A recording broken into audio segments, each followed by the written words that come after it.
This is Sky from MakeUseOf.com, and today we're taking a look at the HTC U11. HTC has revamped their flagship line once again with this phone, and while it has a lot of great features, it has a bunch of other drawbacks. Out of the box, it comes with a case and HTC's U-Sonic headphones, which actually uses sonar-like technology to map out your inner ear to customize the audio that you hear. It also comes with a USB Type-C to 3.5mm headphone jack adapter because the U11 does not have a headphone jack. Despite dropping the headphone jack, the U11 isn't the thinnest phone out there. At 7.9mm thick, it's actually thicker than other phones that do have a headphone jack. What you get instead is just the lone USB Type-C port at the bottom, which means you'll either need Type-C headphones or wireless headphones.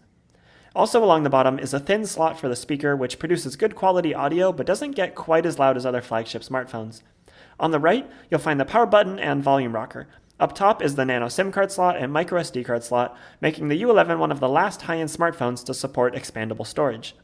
The backside of the U11 is glossy and reflective, something that HTC calls liquid glass. I found it to smudge easily and just not look that great in general. Also on the back is a 12-megapixel camera with an f1.7 aperture and optical image stabilization. It gets pretty great photos in all lighting conditions. On the front is a 16-megapixel camera, but it has an f2.0 aperture and no optical image stabilization, meaning it struggles a bit more in low light. The fingerprint scanner along the bottom doubles as a home button, and it's flanked by two capacitive keys for the back and recents functions.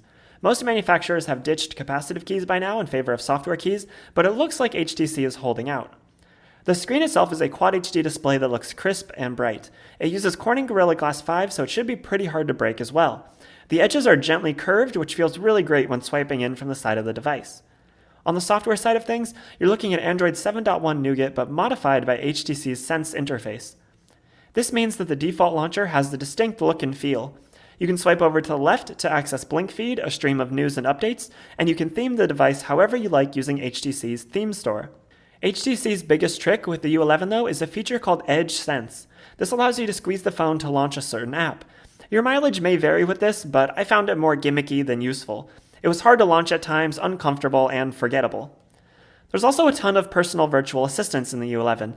In addition to Google Assistant, you also have Amazon's Alexa for performing searches and the HTC Sense Companion for updating you with traffic information and other information that's relevant to you. It all just kind of feels redundant. The U11 is outfitted with IP67 water resistance, which means you can have it in up to 1 meter of water for up to 30 minutes.